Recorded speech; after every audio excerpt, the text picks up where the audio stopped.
So welcome everyone to day two of our seminar for the afternoon session for full participants here.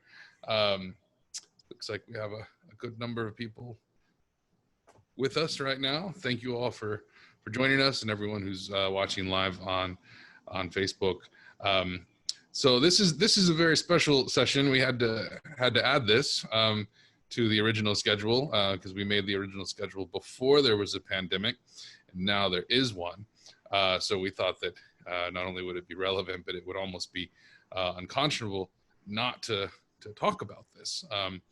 And so many, and I won't get into it because our panelists no doubt will. But I mean, there's been so much discussion on the effects, as the topic here describes, of isolation, hope, and hopelessness. What are the effects of social distancing, and how all of these things relate to affectivity, to our relationships, to education, particularly. All of us are in some way involved with education. So that will be the theme here. We have, who's going first? Pete? I'm going first. All right, Derek. Okay. So we have two presenters who I couldn't really think of any better people to speak on this topic. Derek Jeffries is a professor of humanities and religion at the University of Wisconsin, who writes and teaches on personalism and violence and punishment. And so he is really an expert on these effects, isolating effects on affectivity. And then Pete Colosi, who is a professor of philosophy at Salve Regina University in Newport, Rhode Island. Pete is a longtime friend of the Hildebrand Project, studied with John Crosby and Rocco and Seifert at the International Academy of Philosophy, and has written extensively since the pandemic on the effects of education, on its effect to education. So we're very happy to have both of these two here. I can't think of anyone better. And with that, we will turn it over to you, Derek. Chris, thank you very much. I just wanted to start off by thanking John Henry for inviting me to speak. His invitation came at a very good time. I'm working very hard on some aspects of von Hildebrand's thoughts on love. And so this is an opportunity for me to share some of that with you. I'm going to be speaking on two topics. Today, I'm going to be talking about solitary confinement and the pandemic. But I'm going to try to tie it to what I'm going to be doing on Thursday, which is about love of neighbor in difficult times, and love of neighbor, particularly loving people who are difficult to love, some of the people that I teach in prisons and jails. And as Chris mentioned, prior to the pandemic, I had been teaching in prisons and jails. I teach religion and philosophy. I've been doing so for over 10 years. Sadly, at the moment, I'm no longer in these institutions. Just a statistic to share with all of you, more than 70,000 prison and jail inmates now are suffering from the coronavirus. It's an extraordinary number. And those of us who volunteer in prisons and jails are no longer able to come in. All we can do is to pray for those people that we know. I teach in male institutions, so it's men that I pray for, and hope that we'll be able to get back at some point in the future. But today I want to talk about solitary confinement. I published a book on this topic in 2013. And because I wrote that book, sometimes I get the following comment from people. People say, this pandemic, I feel like I'm in solitary confinement. And at one level, I really bristle at that because I understand what modern solitary confinement is. So I really object to it. But on the other hand, there is something to it. And so I want to talk about those two themes in this talk. Why solitary confinement really is not like what we're going through in the pandemic. But on the other hand, in some areas, I'm going to particularly be talking about the elderly in our nursing homes, there is some connection, and I want to make that connection. So let's just talk about modern solitary confinement. Some of you may know that the first prisons in the United States and in England were entirely solitary confinement. The original idea of a penitentiary was that you would make somebody penitent by locking them up all by themselves, and they would confront their conscience before God. This didn't work out very well for a variety of reasons. And one of the reasons was it drove some people mad. It did not make them repent. They went mad. And so prisons in the United States and England, some other countries, not necessarily the case, but the United States and England backed away from that kind of radical early experiment. But sadly, in the 1980s, the United States brought back solitary confinement. And they brought it back in a huge way. Almost every state now has what's called the supermax prison devoted to solitary confinement. Every prison has a wing devoted to solitary confinement, and most jails also have a wing devoted to solitary confinement. What characterizes modern solitary confinement, as opposed to what we had, 150 years ago or so, is the marriage of technology and isolation. And we've gotten pretty good at that. We build prisons, we use architecture to figure out what is the best way to isolate human beings. We use computer technology to keep ourselves at a distance from other people. And we use technology like CS gas. Some of you may have noticed these conflicts with the police in the United States, what people call tear gas, but we use all the technologies of control to control human beings while they're inside solitary confinement. How do we define it? The person is in his or her cell at least 23 hours a day. Usually it's more.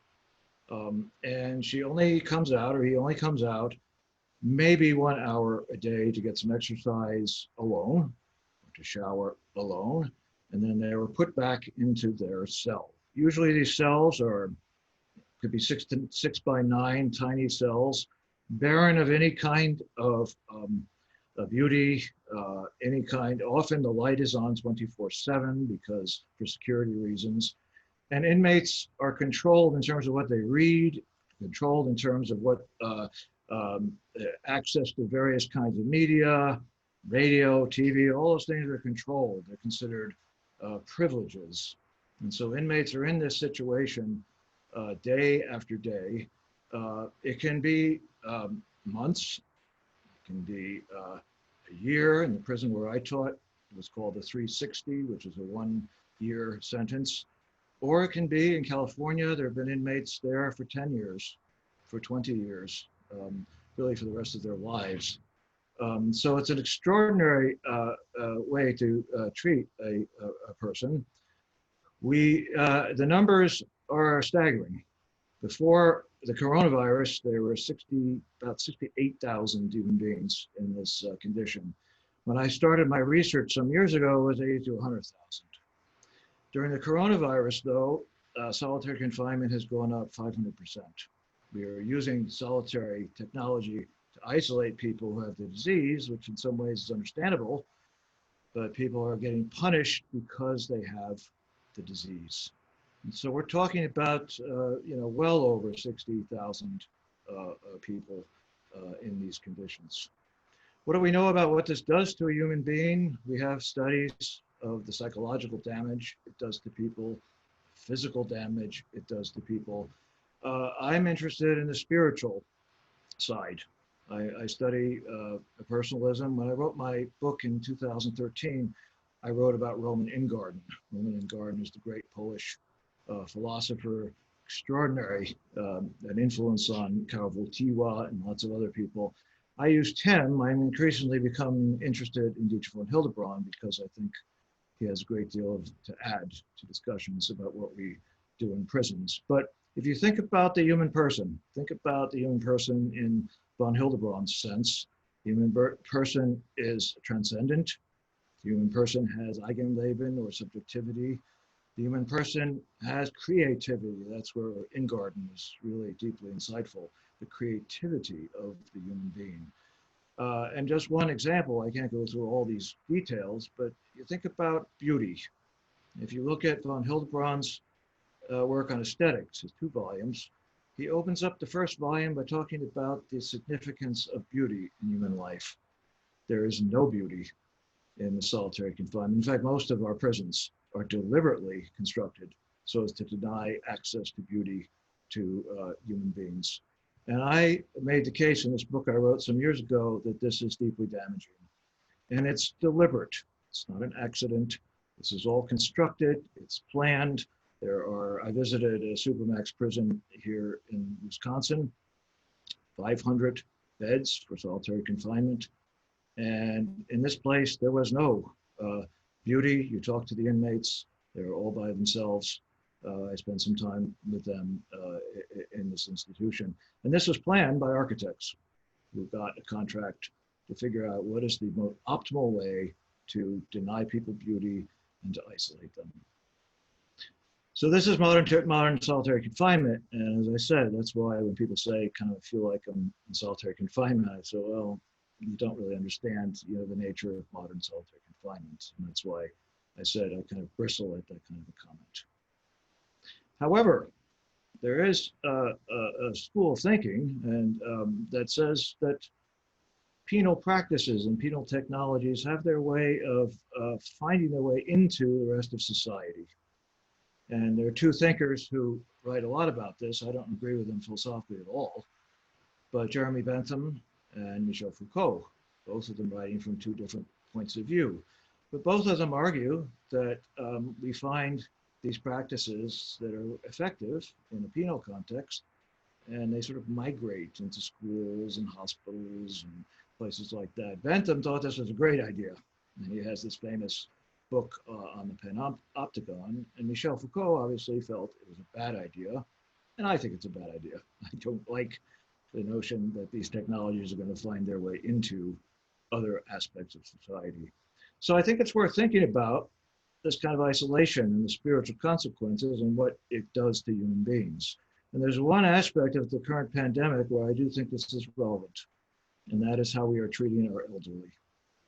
The New York Times reported a few weeks ago that 54,000 people have died in American nursing homes and retirement homes. 54,000. I mean, this is just stunning. We get a nerd to these kinds of statistics in this pandemic period. It's 54,000 elderly people. And so the reaction to this, understandably, was very draconian. No visitors, no relatives. We're going to keep these elderly in their rooms. We're going to deny them programming, just like the programming of in prisons. We're not going to allow them any kind of creativity, music, none of that. We're going to completely isolate people. And this, in my view, I've spoken to many people who have relatives in these kinds of places. And this is damaging, just the kind of thing that I was talking about with von Hildebrand and Roman Ingard and others. And the worst part of this is that people have died alone. This is the most shocking aspect of our decision to isolate people who are elderly. They have died without access to family and without access to clergy, which to me is the most problematic aspect, whether one is Catholic or Jewish or Protestant, some clergy member present, not allowed. For a long time, we just simply said these people are not allowed to have any kind of visitors. So people died alone. There's a scholar in New York City, Fordham, I know him. He writes quite eloquently about this, Charles Colosi. And he says, this is a throwaway society. He wrote a book called The Throwaway Society. And we have basically decided, for safety reasons, it's understandable, but that these people will be isolated and thrown away. So I believe that the kind of insights, one of the things that I have learned from teaching in prisons all these years, there's a lot of insights that I think can be applicable outside of the prison. The inside and the outside for me it becomes a little bit blurred sometime. And I think we can learn a great deal from the experiences of people in isolation in prisons. It's not the same, but we can apply them to situations like our nursing homes. So I just want to end by saying, if people feel, I mean, what can we do about this? It's really hard. I mean, I understand if my parents are not in a home at this moment, but they might be, and I wouldn't want them to get sick. But I think we need to insist a little bit more strongly for some kind of presence. I'm going to be talking about loving presence on Thursday. What is love? What is a loving presence? And von Hildebrand's, this morning people talked about his book, The Essence of Love, Das Wesen der Liebe. It's an extraordinary book. And it talks about, well, different kinds of loving presence. And I think we need to insist on the opportunities for that. And I certainly believe that the church needs to do a better job on this, to be honest. I think the church needs to insist that this is an essential service. We've made this definition. This is essential service. This is not essential service. The state has defined this for people. No one should die alone. There should be somebody present when people die, even if they're not religious. I think some kind of counselor or somebody of that nature should be present.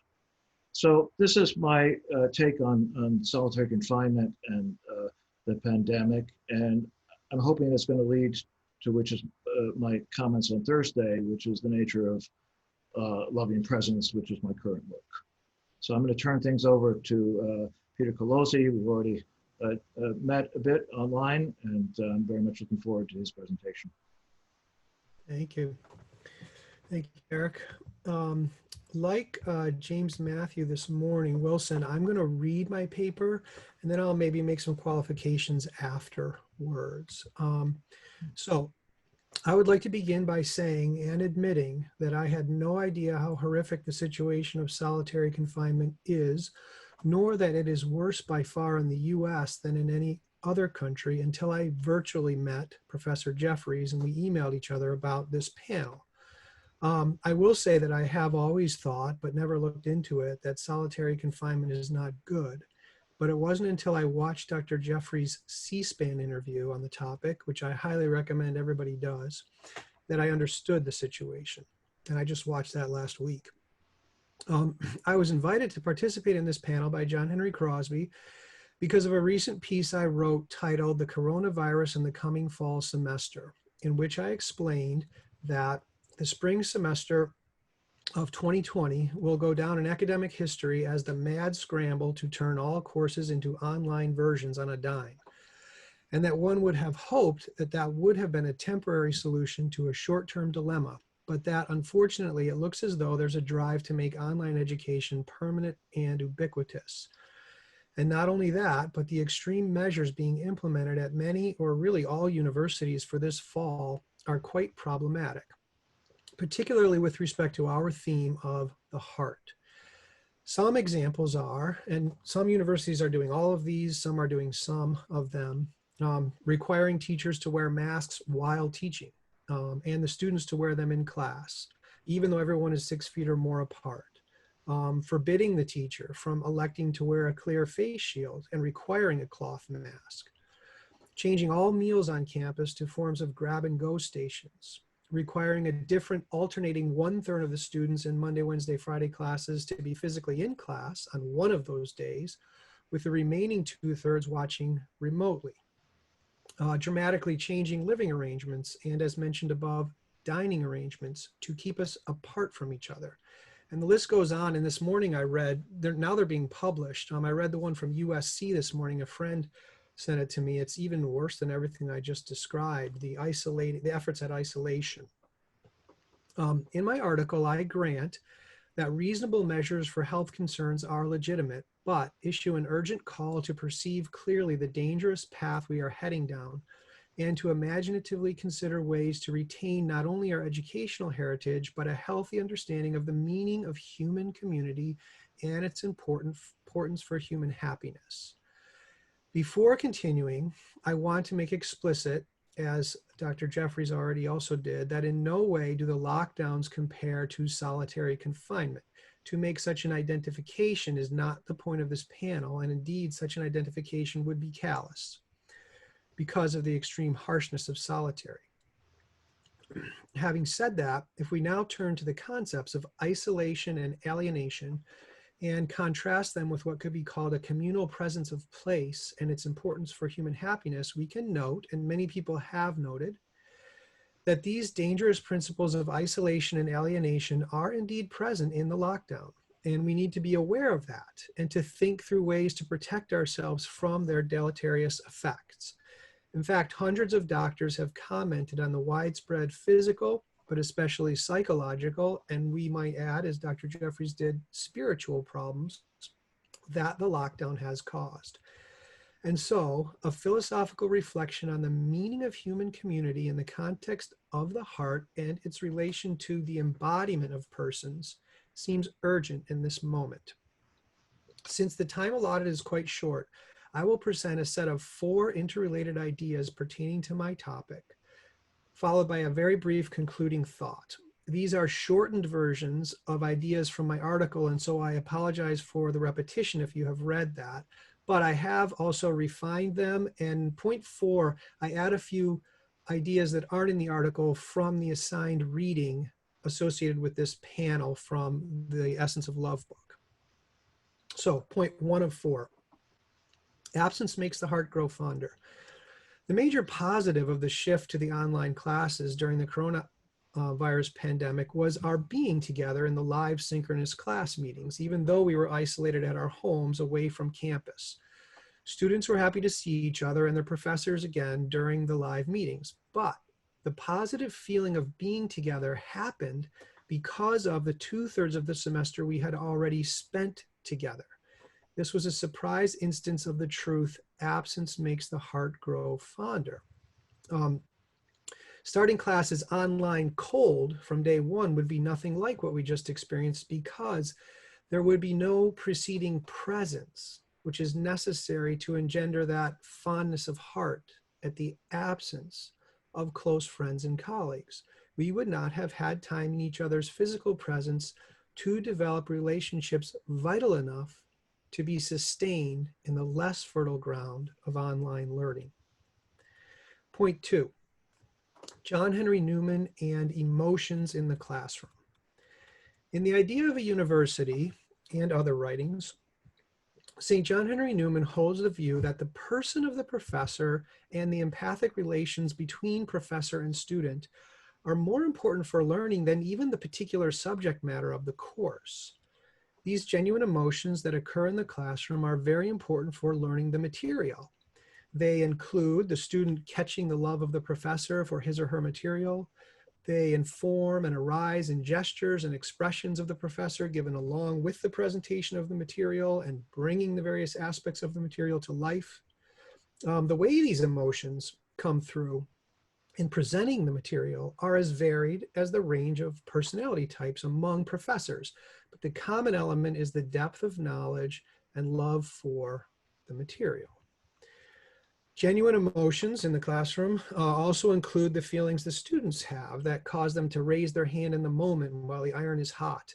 And they include the emotions within the professor in listening to and answering the questions, as well as the emotions that arise in students listening with surprise to their peers who think in ways that have never occurred to them before.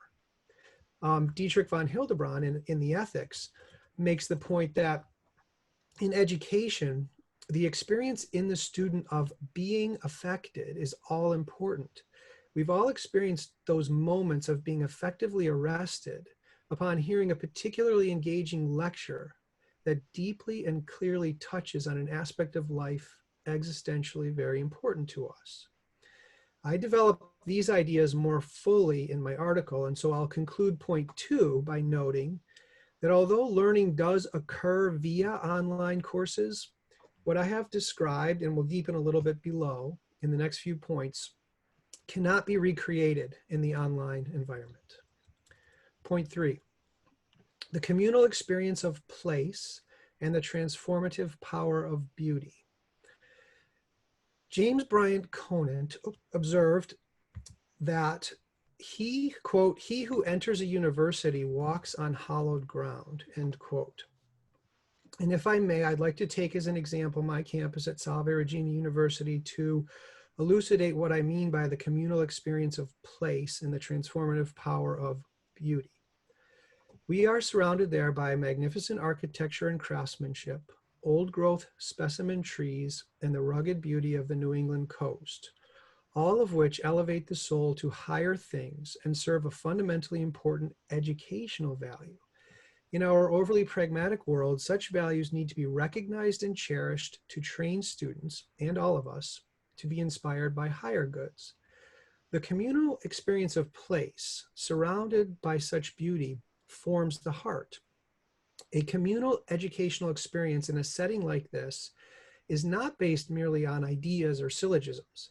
Living encounters with beauty create, by osmosis, if you will, a contemplative inner attitude that deepens the very ability to learn and to receive knowledge. Such experience involves a being affected all its own, and then engenders a general softening and opening of the soul that accompanies the students into the classroom and enables them in that setting to then more fully receive transcendent truth in academic pursuits. Natural beauty lifts and lightens the soul, teaching students that a poetic approach to God's abundant and free gift of creation needs to balance the pragmatic forms of knowledge. All of that is lost when the communal educational experience is reduced from that communal experience of place down to isolated individuals staring at screens, yearning to be together on campus. And by the way, it is not lost on me that that's what we're doing right now. And this has been good, but so we'll have to qualify that a bit. But this communal experience of place on a campus, think about all of everyone here's life experience. This is where you make lifelong friendships too in college. And that won't happen like it does in college online. So point 4, the roles of love and embodiment in education. Another factor of great significance for education is the mutual love between teacher and students. When John Henry Newman was made a cardinal in 1879, the motto he chose was cor ad cor loquitur, heart speaks to heart. The love between teacher and students is a genuine and beautiful love analogous to the love between parent and child, though not the same and not as important as that love. Learning is easier and better when the students know the teacher loves each one of them. It is also easier and better when the teacher knows the students love him or her as well. Indeed, in the reading by von Hildebrand associated with this panel, he speaks of a certain delightfulness and happiness that flows from the affirmation of love. And this can and does happen over a semester course. But this can come through only so far in an online course. And this is because humans are embodied beings. An online class that begins online contains, and I quite deliberately use that cold word contain to contrast it with the communal presence discussed above, contains people who have never and will never be in each other's physical presence. Another point about the live classes even is that you don't see all of the faces of the participants, both because sometimes there are too many to fit on your screen, which is good for our seminar here, that we have so many, but also because some people don't turn their camera on for whatever reason. And also in online relating, even when the faces are showing, direct eye contact is not possible. And you also don't see the whole body of the other, losing thereby fully embodied gestures. So a plastic screen is not an embodied human person. The direct physical object of our relating in that setting, so that to which our eyes are directed, is a piece of plastic. This is not normal. This is not human, fully human. For these reasons and more, the online experience feels disjointed. It would be so very sad to lose the embodied dimension of teaching and learning. As a side note, to bring in another point from that reading by von Hildebrand associated with this panel, he deals with at length in that reading of what he calls the credit of love, which I will not develop here, but it has to do with how we relate charitably with the faults of each other. And of course, many of our faults come out in classroom encounters because they are human encounters. And so the classroom community over a semester and indeed throughout an engaged whole academic life is also a school of practicing the credit of love, particularly in learning how to engage with those with whom we disagree. Conclusion. I'll conclude with a note about masks. Have you noticed how, in a masked encounter, both people tend to look away, not to mention the disappearance of smiles and of the full facial expressions, which are so necessary for empathy. And so, rather than excitement at these supposed solutions, which are being implemented on our campuses this fall. We should actually be vigilant in looking to minimize and eventually eliminate them altogether.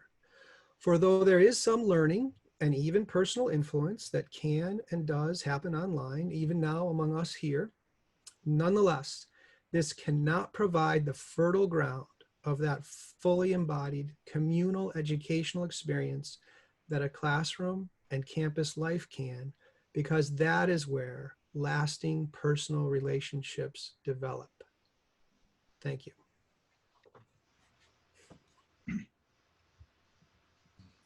All right, thank you, Pete. Thank you, Derek. We have some time left for questions. I want to just invite everyone to be submitting your questions here through the Q&A function. We will be promoting you to panelist. If I have your name, if you have submitted a question as anonymous, then I'll just try and summarize it if we can here. But we'll try to get people up in the conversation as we can here. So, but I want to let me exercise my privilege as moderator here to start with the first question.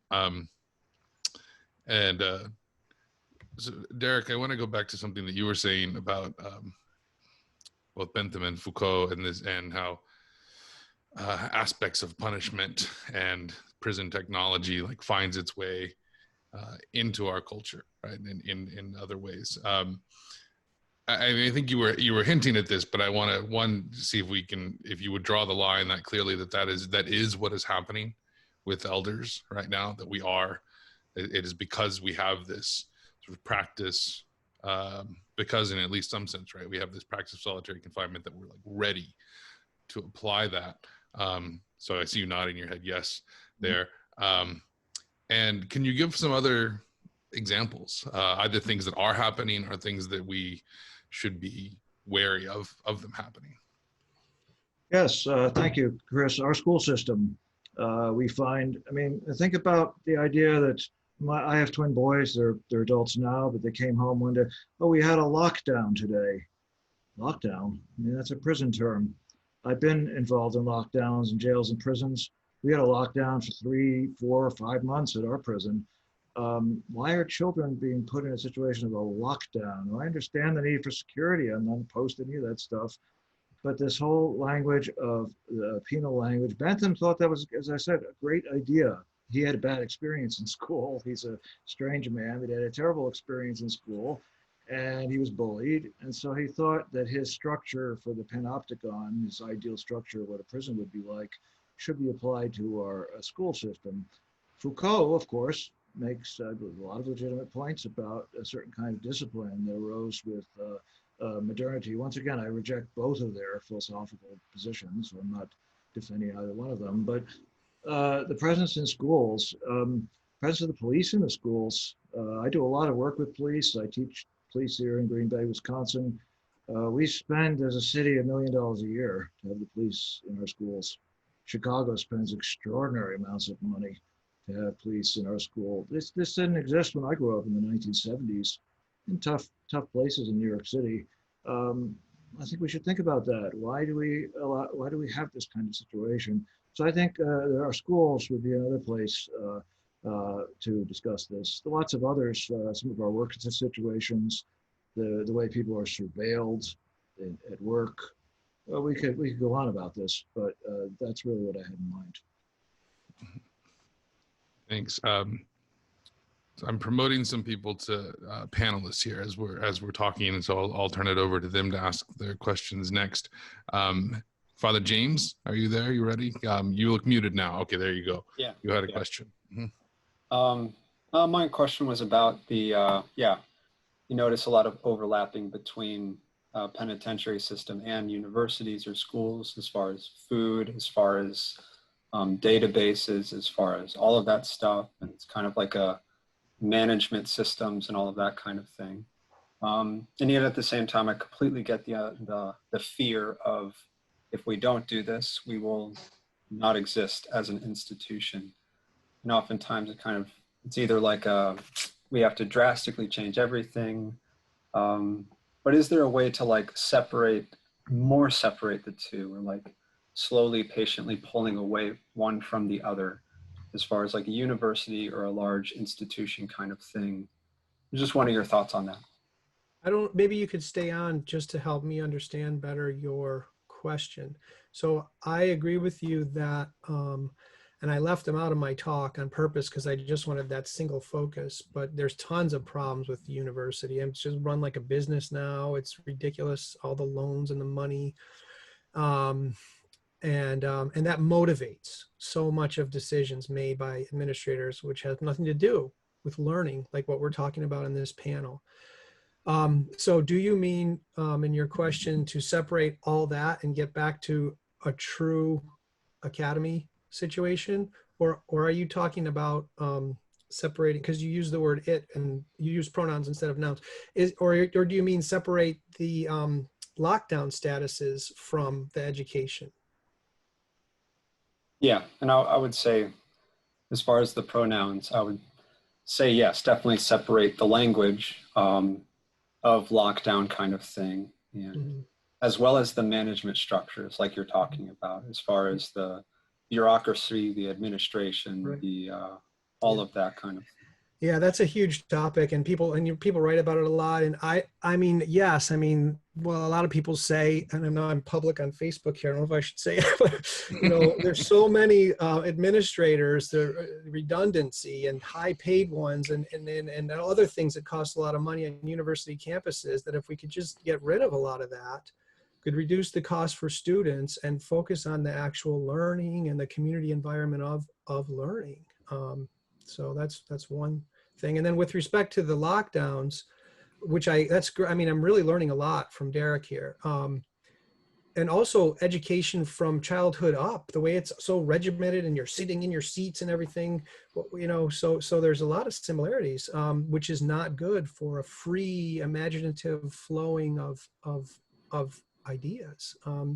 So yes, we should inspire some sort of complete revamping of this all, so it's not so uniform and drill based, and in the lower schools, you know, you gotta, my sisters are teachers, and some friend we were talking about in our small group, these tests you have to jump through. You don't get any time to actually read a whole play. We were talking about poems and plays. They just spark note them all and pass a test and move on to the next one. So the whole system is built against actually education of the heart. Father James, your question is quite complex, and as Pete pointed out, there's lots of dimensions to it. But this is a conference about the heart, and one counterpart to the heart is all the negative affections we have. And I published a book on jails a couple of years ago where I looked at fear in our how we approach criminal justice with fear, and what kind of a effective response is fear. And sometimes Pete pointed out that financial considerations drive a lot of this, but a lot of this is fear, and it's understandable. I don't want somebody coming into my kid's school and shooting, but that we have to, and just paying attention to language, paying attention to our own affections, and why are we so afraid, discussed with another effective response that I considered. So I think just part of what we're doing here is just try to alert us to some of these matters, and the public policy issues are enormously complex, and I try to work on some of them myself, but just what we're doing here, I think, is the beginning. Thanks. We have time for a few more questions. I have been promoting people to panelists who have asked questions. So if I have promoted you, please at least turn on your video so I know that you were there. And then I can call on you. It's sort of like a line, basically. That's what it looks like to me, at least. So it's like you're standing up in line to ask questions. This is, I know, it's all virtual. Help us, Pete.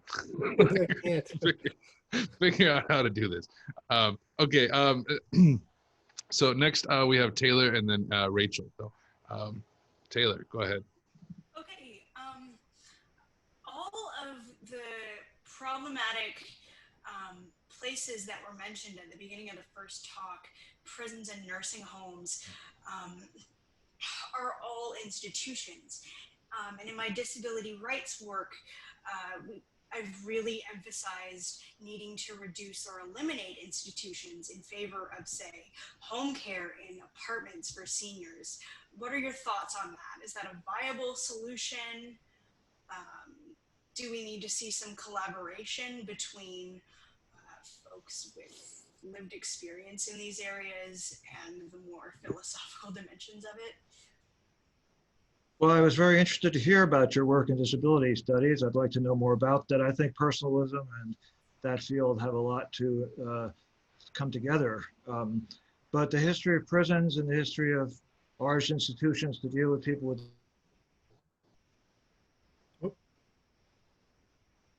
Did he freeze up for you, Chris? Yeah. big cognitive, There we go. He's back. these big institutions very quickly after we started building the prison. And so I think there's a lot to say about that. And what we used to call deinstitutionalization is a very complex word, but we did move away from large institutions, at least in the United States. I think you're in Canada. I think you also moved away, hopefully with some community models, but that hasn't always worked out all that well. So again, this is quite a complex issue, but I applaud you for doing that work on disability studies. It's really a profound, and I hope you can make some connections here to personalism. Thanks. Rachel, you have a question? Yeah, so during your pre-presentation chat that you guys were having, Pete, you mentioned that your small group was connecting quite well. And I guess just to kind of give some positivity to it, even though I hate this as well, Yeah. But what do you think are some of the ways that we can foster community, and what do you think is contributing to the community that you do get to build in these small groups? I think it was Aquinas who said that friendship is built when you both admire the same thing. Mhm. And so I wonder if it doesn't come from a more concentrated or even more of a depth of conversation on something that is as concentrated as we're doing here. But how can we continue to foster that in our own online formats that we're all going to go hopefully into? So.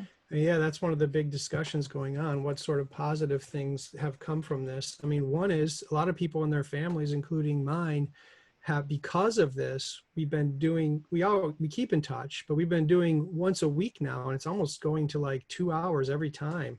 And we're, sort of a Zoom call. So now that's also because we know and love each other. It's a family. So one thing that I think is positive is a lot of people are connecting more actually online than they might have before. But yes, our small group is going well. And I think you're onto one thing, that it's because we're all focused on the same topic, and we are human beings. So it's nice to see human beings. It's not only plastic, it's a person behind the plastic, engaging on a common topic. But I would just say that, well, I already said it in my talk, that we would also, when the talks were being done, we would go around and have a beer and the piazza and stuff like this. And that all is missing. And I don't think, I'm sorry, you want to make it positive, but I don't think unless we decide to meet somewhere later that these relationships will be deep and lasting, even though they are very good. But yet there's something good about it. I mean, the fact that we're talking to upwards of 1,300 people at this seminar all over the world, talking about the heart, there's something good about it too. Well, there's something, I was also going to say that there's something to be said about the fact that, I don't know if anybody else has found this, and I would love to hear what you guys say, but I know that amidst sheltering in place that my intellectual life kind of suffers, even though my spiritual life might be flowering, just because of contemplative prayer, which is usually done alone, but intellectual life seems to thrive mostly in community. So I don't know how we can combat that and really kind of there's such an artificiality to this kind of community that doesn't exist when we're in person. So I don't know if you guys have also found that amongst yourselves as well. I think in some of the conversations I've had with some people who might refer to themselves as closer to 100% introverts, they almost love it. So I think it depends on the personality of the person. If they get more fulfillment. Actually, Chris, John Henry, Maria Federica, and I did a video on this where we're just bantering back and forth about the pros and cons of this living in this situation. We came up with a lot of pros. Part of it, I think it probably depends on the personality of the person. But even those people, I mean, we need human community, and we are embodied. And so what I'm worried about is this becomes, in that horrible phrase, the new normal. And we sort of drift away from remembering our embodiment and our need for communal presence with each other. Thank you. Thank you. I'm going to try and take just one more question. If she's here, Maria Cahill, I just promoted you. I thought your question would be a great follow-up. Can you hear me? Yes. Oh, Maria I can hear you Federica. now, Maria. Yeah, Okay. hi. Thanks to both of you for your presentations. I hope this isn't a slightly off the topic, but Derek, your description of solitary confinement is so chilling. And I wanted to ask you whether you think that there's any crime deserving of a punishment like that. And the reason I ask it is not because, for example, I think in principle, capital punishment could be merited. So it's not just, oh, it's too terrible to think about as if something like capital punishment couldn't be merited. But I'm just wondering whether there's something in the very nature of solitary confinement that does violence to a person which really undermines their dignity. I don't think that capital punishment actually undermines the dignity of the person, which is another discussion. And I know that not everybody listening would agree with that. And I think there are strict conditions for the just use of it. But having said that, I just wonder whether solitary confinement is off limits. Anyway, I'd love to hear your thoughts on that. Yeah, the position I took in my book in 2013, and it's the one I still take, is I'm opposed to this form of solitary confinement at all. I think it does assault the dignity of the person. So I can't offer all the depth of those kinds of arguments for and against it, except to say that usually the arguments supporting it are of a consequentialist nature. And I'm not a consequentialist. I've been writing about consequentialism for a long time. I embrace an ethic of human dignity. And I think there are some things we don't do to persons. We simply don't do them. And we don't rape them. We don't. I wrote a book about torture as well. So this is akin to that. And I do. I think this is a deliberate, punitive attempt to destroy the person. So I am opposed to this. And it's not going away. Unfortunately, with this pandemic, prior to the pandemic, I was hoping, I've been working with different groups trying to limit it, try to change it. We were making some progress. But my answer to your question is I'm opposed to it. I think it's something we don't do. Mm-hmm. Yeah, thank you for the mention of torture. That's kind of an interesting parallel to bring up in this context. Yeah. Internationally, it is considered by most societies, other than China, North Korea. This kind of punishment is not allowed. It's considered after about 30 days or so. Because weird things start happening to people when they're in this kind of situation. And I'm not talking about monasticism. I've had debates about that. But this doesn't resemble anything like that. This is a punitive assault on the person's dignity. And many countries do consider this to be a form of torture. Eric, in your C-SPAN interview, you traced the history of how it became so exaggerated here in the United States. I don't know if you can tell the people that in like a short. I was shocked. Well, there was a great deal of disorder in our prison system in the 1970s. Terrible situation, Attica, many of these other riots. And then we had a massive growth of our prison population. I mean, we have 2.4 million people incarcerated, nothing like any other than, again, North Korea or China, any other industrialized nation. We have an extraordinary prison population, and you have to manage that population. And this technology, this technocratic approach to isolating became a tool, and it's useful for crushing people. I have talked to dozens of men who have experienced this. I prayed with such men, and it's deeply damaging. So it may not bring more safety to the institutions. This is actually, it's not at all clear that it does, because when people go through this, they come out angry and bitter and violent, more violent. And so it's not so clear to me if this makes things better, but it became a way of controlling unruly populations, and everybody embraced it. Mm-hmm. Okay, so we're almost out of time, but I want to take one more question, and I think it'll be a good question to end on. Maria, the other Maria, Kale, are you ready? Yes, thank you. All right. I wanted to ask a question that maybe comes from a different angle. I've been wondering if, to some extent, this lockdown and isolation was necessary for us as a kind of fasting, because we have so undervalued personal encounter, and we have prioritized efficiency and anonymity and just, you know, the volume of human interaction online already before the lockdown so heavily. Maybe we needed this time apart to really value and appreciate the depth of human encounter that can only happen in a personal, one-on-one, in real life interaction. Mm-hmm. Just a thought. I think that's a great point. I hope it happens that way.